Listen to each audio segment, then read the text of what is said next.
Hi, నేను doctor Srinivas Abhishek.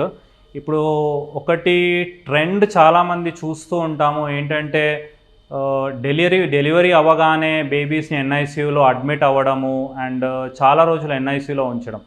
Maximum నేను ఏమి రికమెండ్ చేస్తాను అంటే, ఏ బేబీస్ యూజువల్గా ఎన్ఐసీయూ అడ్మిషన్ అన్నది అవసరం లేదు. స్పెషలీ టర్మ్ బేబీస్ 9 నెలలు ఏదైతే బేబీస్ కంప్లీట్ చేస్తారో వాళ్ళు. ఎవరైతే టర్మ్ బేబీస్ ఉన్నారో అన్నిటికన్నా important skin to skin contact, దాని తర్వాత కంగారు మదర్ కేర్, అంటే తల్లికి ఇమీడియట్గా ఇవ్వడము, తన రొమ్ము మీద ఉంచడము అండ్ ఇమీడియట్గా పాలు ఏదైతే కొలాస్ట్రమ్ అంటారో ఆ కొలాస్ట్రమ్ ఇవ్వడం చాలా ఇంపార్టెంట్. దాంట్లోనే మనకు ఏదైతే anti infective and immunity content ఇవన్నీ ఉంటాయి. అండ్ ఇప్పుడు లేటెస్ట్గా ఏంటి అంటే, సిజేరియన్ సెక్షన్ అయిన వాళ్ళల్లో కూడా ఇమీడియట్గా తల్లి ఒకసారి అనస్థీసియా నుంచి బయటికి రాగానే ఏదైతే skin to skin contact and పాలు ఇవ్వడం అన్నది చాలా ఇంపార్టెంట్. మ్యాక్సిమం ఒక 4 గంటల వరకు మనము కొంచెము లేట్ అయినా కానీ ఫస్ట్ కొలాస్ట్రమ్ అన్నది చాలా ఇంపార్టెంట్.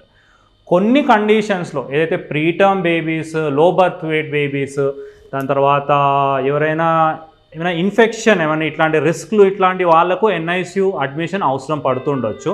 అది మీ నియోనెటాలజిస్ట్, పీడియాట్రిషియన్ వాళ్ళు రికమెండ్ చేస్తారు. దాని ప్రకారంగా దానిది ఒకవేళ ఏమైనా సెప్సిస్ ఉంది అంటే యాంటీబయాటిక్స్తో, లేదంటే ఏమైనా ప్రీటర్మ్ ఆర్డిఎస్ ఇట్లాంటివి ఉంటే సర్ఫెక్టెంట్ లాంటిది అవసరం పడుతుండొచ్చు. కొందరు చాలా క్రిటికల్ బేబీస్కి కొన్నాళ్ళ వరకు ఆ వెంటిలేటర్ అవసరం పడుతుండొచ్చు, ఆ సపోర్టివ్ కేర్ అన్నది అవసరం పడుతుండొచ్చు. కొందరు టర్మ్ బేబీస్లో ఏంటి అంటే, ఏదైతే టీటీఎన్బి అని వింటుంటాం, ఏదైతే transient tachypnea of the newborn అంటారు. ఏదంటే పుట్టగానే బేబీస్ ఏడవాలి. ఆ ఏడవకుండా ఒక్కొక్కసారి కొంచెం లేట్ అయినా, లేదంటే కొంచెం ఒక్కొక్కసారి ఆ లిక్విడ్ అన్నది క్లియర్ కాకపోతే ట్రాన్సియంట్గా 6 గంటల వరకు నుంచి 8 గంటల వరకు బేబీ ఎన్ఐసీయూలో ఉంచి సిస్టర్స్ టేక్ కేర్ చేసేసి, ఒకసారి పాలు అన్నది ఇచ్చిన తర్వాత ఆ పాలు మనము ఫార్ములానే ఇవ్వాలని లేదు, తల్లి నుంచి ఎక్స్ప్రెస్ చేసి ఆ ఈబీఎం అన్నది ఇచ్చి ఒక్కసారి స్టేబుల్ అవ్వగానే మళ్ళీ ఆ బేబీని మళ్ళీ తల్లికి ఇచ్చేస్తూ ఉంటాం. సో నేను చెప్పేది ఏంటి అంటే, మ్యాక్సిమం టర్మ్ బేబీస్కి మనకు ఎన్ఐసీయూ అవసరం పడదు. అండ్ ఎన్ఐసీయూ ఏదైనా ప్రాబ్లమ్స్ ఉన్నది, ఇన్ఫెక్షన్ ఉన్నది, ఏదైనా ప్రీటర్మ్ బేబీస్ వాళ్ళకు అవసరం పడుతుంది. అది మీ డాక్టర్ని సంప్రదిస్తే వాళ్ళు మీకు గైడ్ చేస్తారు. ఇప్పుడు లాస్ట్ మనకు 20 years నుంచి నియోనెటాలజీ అన్నది చాలా డెవలప్ అయింది.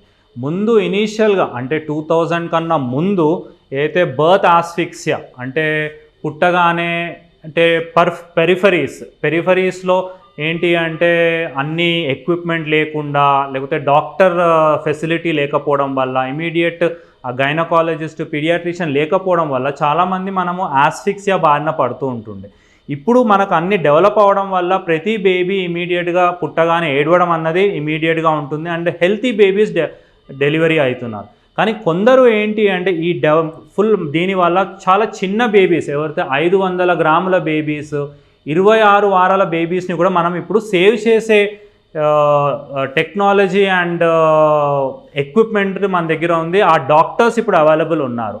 ఇప్పుడు చిన్న బేబీస్ ఎవరైతే ప్రీటర్మ్ బేబీస్ ఉంటారో 25 వారాల బేబీస్ కూడా మనము ఇమీడియట్గా వెంటిలేటర్ అన్నది ఏదైతే ఇది చూస్తామో, ఇది వెంటిలేటర్ అన్నది మనం పెట్టేసి సర్ఫెక్టెంట్ అన్నది ఆ లైఫ్ సేవింగ్ డ్రగ్ ఇస్తే చాలా గుడ్ రిజల్ట్స్ ఉంటాయి. అట్లనే ఏదైతే ఈ ఇన్ఫ్యూజన్ పంప్స్లో మనము ఏదైతే ఈ బీపీ డౌన్ ఉంటే ఐనోట్రోప్స్ అనేసి, లేదంటే షుగర్ డౌన్ ఉంటే షుగర్ ఇవ్వడము, లేదంటే కాల్షియం ఏమైనా డౌన్ ఉంటే కాల్షియం ఇవ్వడము, ఇట్లాంటివన్నీ లైఫ్ సేవింగ్ ఇవి మనకు ఇప్పుడు ప్రజెంట్ ఉన్నది. సో ఎవరైనా ఇప్పుడు ఇట్లా ముందే మనకు యాంటీనేటల్గా అంటే 9 నెలలప్పుడు రిస్క్ లాగా అనిపిస్తుంది అంటే, ఆల్వేస్ హై ఎండ్ కేర్ ఇప్పుడు ప్రజెంట్ ఆల్మోస్ట్ అన్ని ప్లేసెస్లో ఉన్నది, పెరిఫరీస్లో ఉన్నది.